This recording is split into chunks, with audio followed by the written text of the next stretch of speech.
এই তানিয়া এত রাতে কি ব্যাপার? খোঁজ করে আসতে হলো ডাক্তার কাজলের কাছে। একজন রোগীকে আর ঘৃণা করা যাবে না, সেই অনুরোধ নিয়ে। আপনি কার কথা বলছেন? আপনার জন্য হাসপাতালে যে মৃত্যুর প্রহর গুনছে অনেক, সে অনেক সিদ্দিকের কথা। অসম্ভব, আপনার এই অনুরোধ আমি রাখতে পারবো না। কেন কাজল, তুমি কি চাও আমাদের সবাইকে দায়ী করে অনেক মারা যাক? তা চাই না, কিন্তু ওর অধঃপতনে যাওয়ার জন্য তো আমি দায়ী নই। দায়ী হয়তো অনেক নিজেই, কিন্তু কারণ তো তুমি। কেন আমি দায়ী হব কেন? তোমার সাথে আমার পরিচয় না থাকলেও আমি কিন্তু সবই জানি কাজল। জানি অনেক তোমাকে অসম্ভব জ্বালাতন করেছে। সবই যখন জানেন তখন কেন অনুরোধ করছেন? কারণ কাজল ছাড়া অনেকের বেঁচে থাকাই একটা বড় যন্ত্রণা, একটা বড় শাস্তি। কাকে শাস্তি দিচ্ছ তোমরা? শাস্তি আমরা কাউকে দেইনি মা। যে নিজেই নিজের সর্বনাশ করেছে, মাদকাসক্ত হয়ে মুমূর্ষ অবস্থায় আমাদের হাসপাতালে ভর্তি হয়েছে। কে? কার কথা বলছিস? শহরের বিখ্যাত শিল্পপতি রাজ সিদ্দিকীর ছেলে অনেক সিদ্দিকী।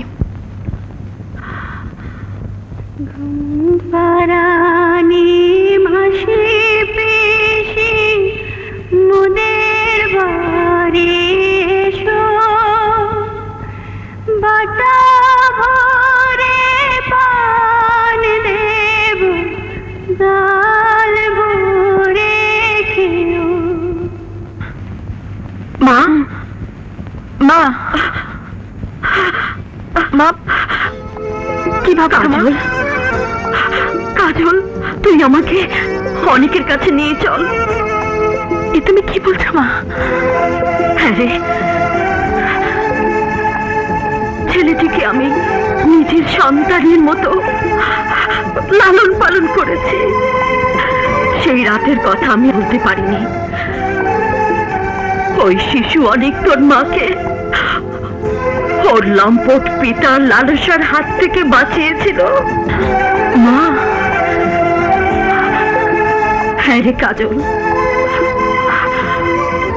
মায়ের ঋণ তোকে শোধ করতেই হবে। যে করেই হোক অনেককে সারিয়ে তুলতেই হবে।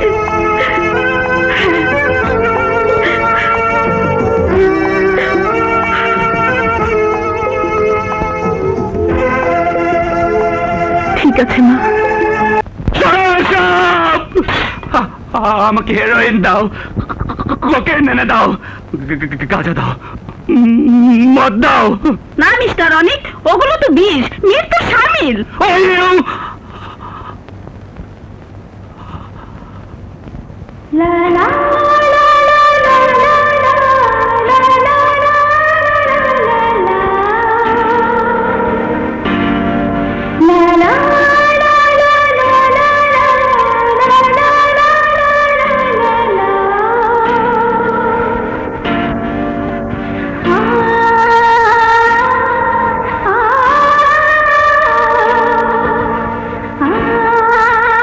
মারুন,